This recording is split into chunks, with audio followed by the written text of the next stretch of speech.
What am I saying? Literary aspirants should religiously eschew polysyllabic orthography. The philosophical and philological substructure of the principle is ineluctable. Excessively attenuated verbal symbols inevitably induce unnecessary complexity and consequently exaggerate the obfuscation of the mentality of the peruser. Conversely, expressions which are reduced to the furthermost minimum of simplification and compactness, besides contributing realistic verisimilitude, constitute a much less onerous handicap to the reader's perspicacity. Observe, for instance, the unmistakable and inescapable expressiveness of onomatopoetic, interjectional, monosyllabic utterances. How much more appealing is the euphonious pulchritude than the pretentious and preposterous pomposity of elongated verbiage? What did I say? Use shorter words. That's all it means. You like that? I like that. That was great. I've got a zillion of those copies because I do that. Somebody would say, wait a minute, you just give me double talk. And no such thing. Is it really? Here's the copy. I'll do it for you while you're reading it. They go, wow! In the mid-1950s, Yes. you did a show with Max Liebman called Stanley that starred Buddy Hackett, Carol Yeah. Burnett. That's the one with Carol Burnett, Paul Lynde. It didn't run too long. And I remember that. We did that at the Century Theater at 58th Street in Manhattan. What was it like working with Max Liebman? He was, well, naturally, he was a doll, but he for some reason, he loved me. When we did, what was it that we did at the Center Theater on 49th Street and 6th Avenue? Used to be a big skating palace. Now it's still there, but I mean, there are stores now. But that had about 1,500 seats, Center Theater. And I did a Martha Ray show there. That's where Mr. Peepers emanated from. Mr. Peepers, Wally Cox, and Tony Randall. Remember that? And what I was doing on that was just the warm-up. I wasn't a part of the show. I did the warm-up to the audience to get them, so they'd. So anyway, why did I bring that up? We're talking about Max Liebman. Oh, Max Liebman. We did the 4-star review from there. I wonder if Max had that, whether he did that. Yeah, I think so. I think it was that. But anyway, that was, yes, your show of shows we did out of there. That's what it was. And that was done in 3 segments. So some stations across the network would take like 1, 2, 3, right? So it ran like an hour and a half. Some stations, so they tell me, I don't know how true it is, would take the first part and the third part, or pick 2 if they only had 60 seconds to take instead of every 30 minutes. That's the way it was broken down, my recollection is. And then what we did, and of course I was smart, because at the end of each segment, it had to be exactly 29:30, right? So sometimes the show would end off just a little bit early. So and before you had the music underneath, and you'd have to fill in. So I would pick up a war bond announcement, and I had them all set. 15 seconds, 30 seconds, just to protect myself, because I wasn't going to ad-lib something. So I'd fill that in. And at one time, we did the show, and when it was over with, Max Liebman came to me and he said, "You are fantastic to do that." And we came out on time. And So he kind of took a shine to me. After the prices, I had a picture too with him, and I lost that, as I told you. after The Price is Right moved from NBC to ABC, you were back being in the booth a lot. And on November 22nd, I 1963, missed something that you said. November 22nd, 1963, you were the booth announcer at NBC when you were given a bulletin to read about President Kennedy. Oh, yes, yes, yes. What was your first reaction when you saw the bulletin? A horror. I mean, I couldn't believe it, What was that, John Batchelor? We had a program was on the air. I was monitoring. It was somewhere around 1:43 or something like that. And they dashed in, they tear it off the machine, the AP wires, and it's all capitalized and all that. And there were little breaks in it. Did you ever see a copy of that? And now, and of course, the editor or whoever it was that ran in from the newsroom and came in says, "We're going to break into the program and mention this. President Kennedy was shot." So I had the original one, and I have a copy of it. What I read in the bulletin, I thought it sounded pretty good, considered real cool, man.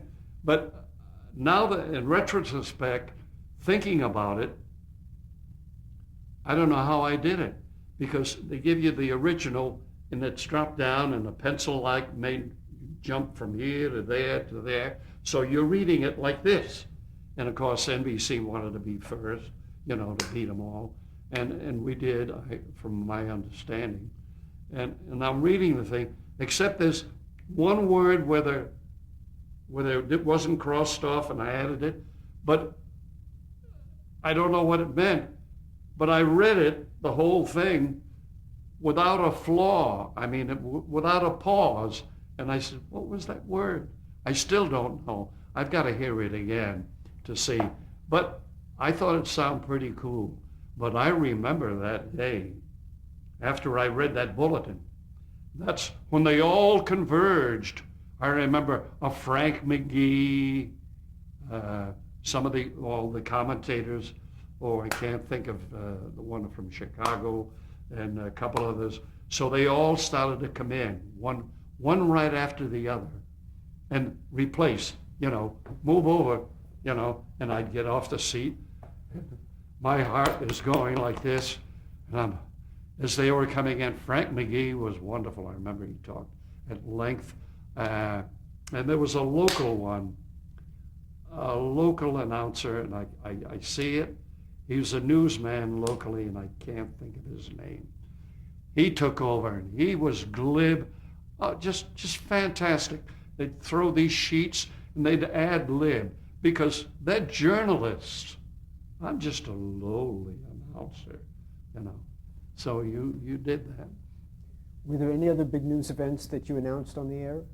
The what? Were there any other big news events that you announced and broke the news on the air in your career? You mean like bulletins? I really can't think of any for a moment. Okay, let's move on to 1964.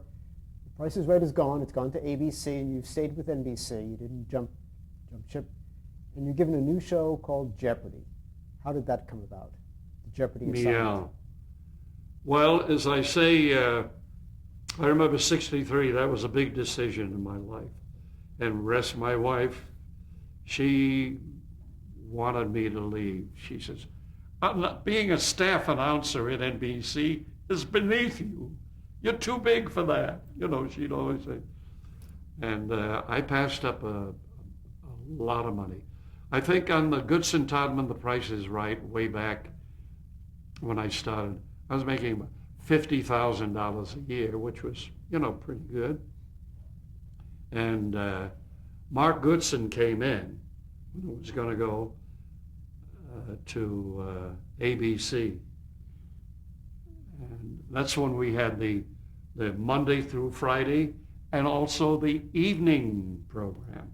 So for the both, I was making about $50,000. And Mark Goodson came in one night in one of the shows. And he said, Bob Stewart tells me that, Bob Stewart is the creator and producer, tells me that you don't want to go with us to ABC. Well, I wanted to offer you a contract. And he put out his hand, and I won't mention the figure because I think I'm wrong, but it was quite a figure. And he says, here's the contract. I want you to shake hands, and you come with us to ABC. Now, me being a staff announcer, I did a multitude of things, newscasting and all, where you got fees on this and on that. And you'd hear about upcoming programs, and you're on the spot. So, you know, you get hired. And I just thought, I'm afraid. By then we had 4 children, I believe, and had a big home out in Jersey. I said, I don't like freelancing. Supposing it goes off the air. I've got to start all over again after all these years. I'm a coward, you know. And I thought about it. So anyway, I came home to tell my wife the figure and everything else. And she says, that's wonderful. Wonderful. You'd be freelance. Oh, fantastic. That's where you belong. I says, I've had 3 weeks, they told me, to make a decision. And so we went to St. Thomas for 3 weeks, and when we came back, I knew when we boarded the plane to St. Thomas that I was not going to accept it. I was scared. I says, suppose it goes to ABC and it goes off the air in a couple of years or something like that, which finally it did. It only lasted 2 years, so I was correct. However, getting back to the story, I said, I've got 3 weeks in St. Thomas. I'll give them my decision. So my wife was quite elated. Now, I knew boarding the plane down there, I wasn't going to take it. We came back, and my wife said, well, you're going in today to tell them the decision. I said, yep. She says, good. I said, I'm not going to take it. My wife never cursed, and I'll do a little expletive. She said, you are a coward. And I never heard that word from her lips. She says, you are a coward. And I did. She didn't speak to me for about 4 months. I don't recall whether we slept in the same bed and all that time. I don't recall, because we used to go out to eat a lot. And I don't recall whether she made me meals. Maybe she did. I don't recall. But it was pretty sad for about 4 months. But it turned out to be the correct decision. That was the fall of '63. What happened in March? Jeopardy! Starring Art Fleming in March of 1964. And that ran for 11 consecutive years till December of '75.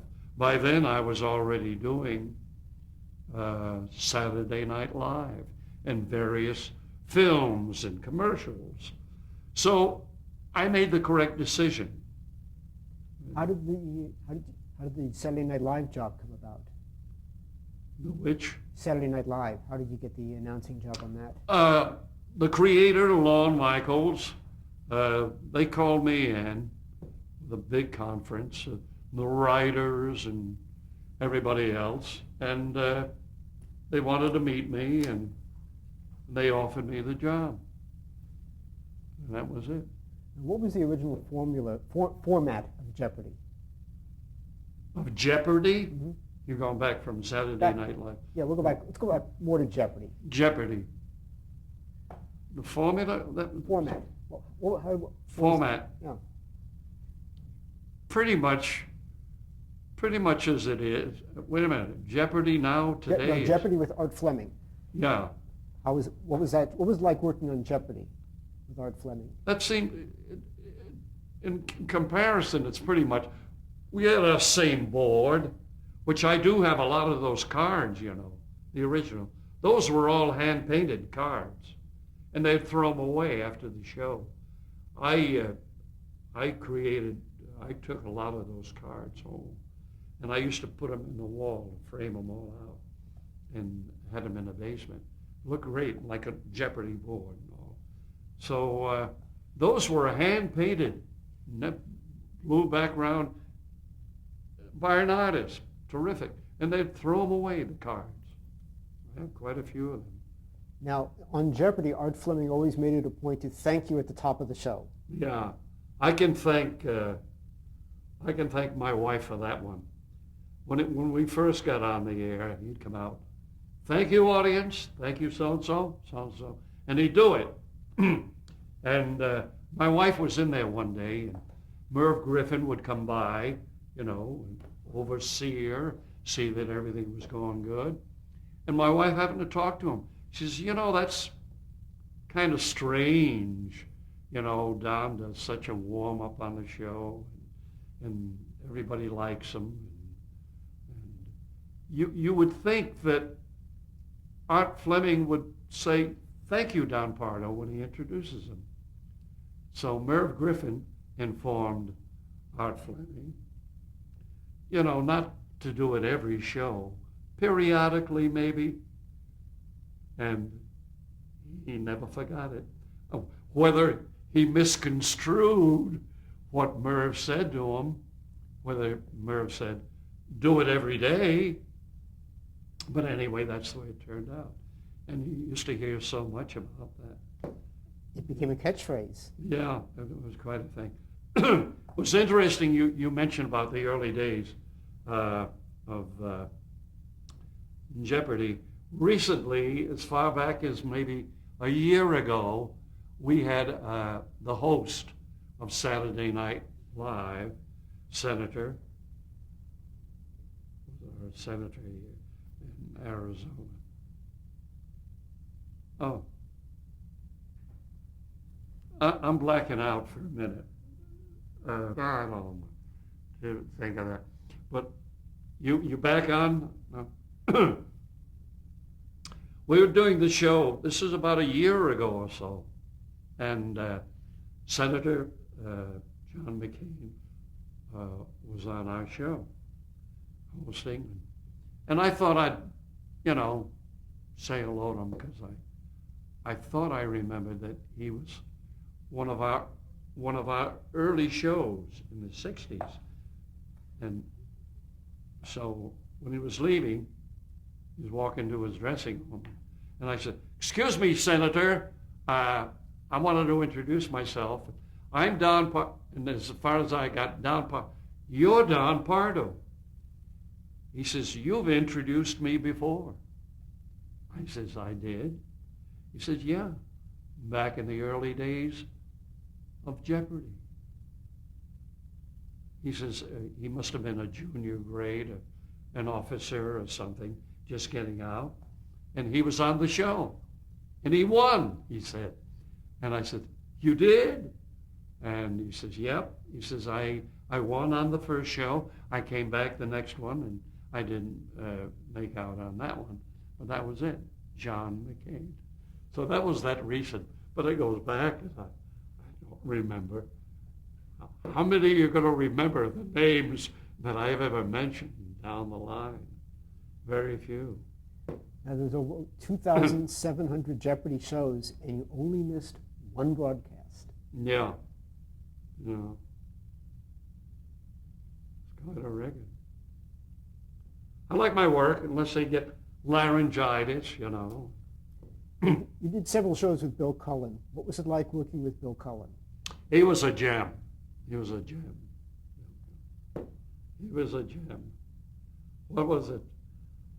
I can't think of the word now. I had them written down. Had I known, you would have asked me that. It was on the paper there. I never got the word out. I can't think of what it was. And he was just great on following up. Tell them what they've won, Dawn. You know, being from Pittsburgh, you know, tell them what they won, Dawn. And he'd kid around quite a bit. And I had a lot of my kids were on that show. I know my son Michael, my oldest son, was on there when they needed kiddies, you know, or something. So, and then Paula was modeling. She was 17. She was modeling on other television shows. That was her career. And so she got on there for a week. She also did Charge Account with Jan Murray, who just recently passed away, I understand. Charge Account, he did a show, and she was modeling on that. Did you get to work with Perry Como or Bob Hope or Dave Garroway? With Dave Garroway, yeah, we did out at Warner Brothers Studios. We did some Christmas shows. I know I got films, I can't think of what it was, with a lot of big stars. Did you go do a lot of remote broadcasts for NBC on the different TV shows? Remotes? Remotes. You mean in radio? Did you do any television remotes? What is it? Did you do any remotes for television? Remote broadcasting for TV? Remotes? Television shows? I can't recall. I know the one Saturday Night Live, what they say that we did, we went down and did the Mardi Gras one year. And I remember Winkler was the host. I think I recall that one. That was, as a matter of fact, I can tell you when it was in the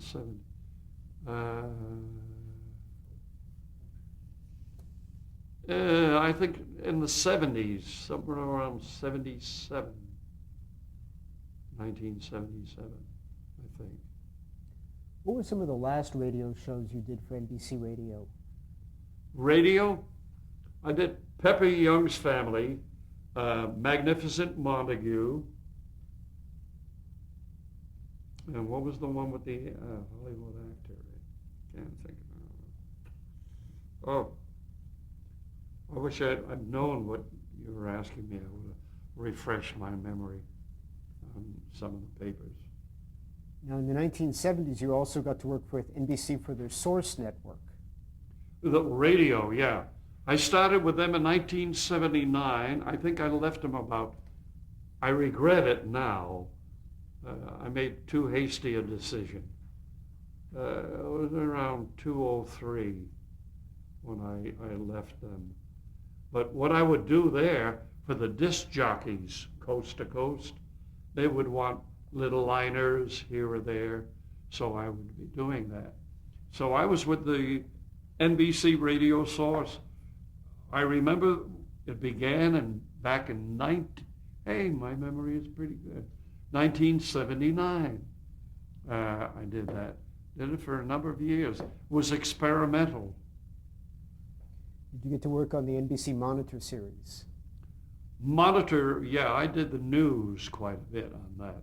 You know, you did the hourly news, 5 minutes of news. So you did the news, so I did that. That's almost like radio. Remember when Barbara Walters was there? And, and I can't think of the actor. He was on Broadway, did it for many years. There are a lot of incidents on that.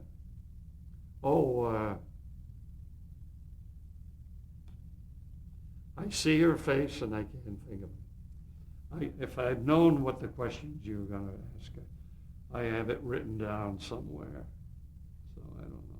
Let's move into the Saturday Night Live era. Wait, I'm getting into it. You're going to have a lot of editing to do. Wow.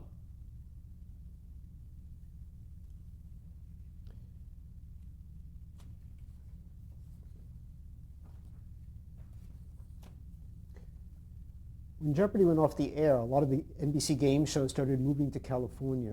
Why did you not decide to join them in the exodus to California? Jeopardy? Well, Jeopardy and other game shows. NBC was moving production. A lot of the daytime production was I moving could have west. gone with Jeopardy. Yeah, we could have gone out there. And I was contemplating at one point of leaving Saturday Night Live. And thank goodness, I remember director Jeff Goldstein was a sweetheart. He told me, called me up. And they were going to try it for 13 weeks without Fleming out on the coast. And I remember our phone conversation. He says, I said, well, yeah, I'll leave Saturday Night Live and I'll come out there, you know, and maybe move to the coast, because everything was going out there then. And I was considered a game show announcer, you know, all the shows that I did, game shows. So I thought I'd stick with that, you know, like a format, and I'd go along, you know. And Jeff said, you know, it's only like a tryout for 13 weeks, because maybe Art will not want to do it, you know. So he said, I don't know, we love having you, but you're taking a risk, you know. Why with such a show like Saturday Night Live, why would you leave that? And so I thought about it, and I didn't. How did the job at Saturday Night Live come about? How did it what? How did your job at Saturday Night Live, how did you get hired as the announcer on Saturday Night Live? I don't know whether Lorne Michaels and Herb Sargent was another one that was assisting him quite a bit when Lorne came in. I think Lorne must have been about 29 or 30. I was thinking. I know that I know when Lorne Michaels was born because it was the year that I came to NBC. So anyway, Lorne is this young genius, came in, and they had this big conference, and he wanted to listen to me, I guess. And that was it. They, you know, like he did on one of the shows, you know.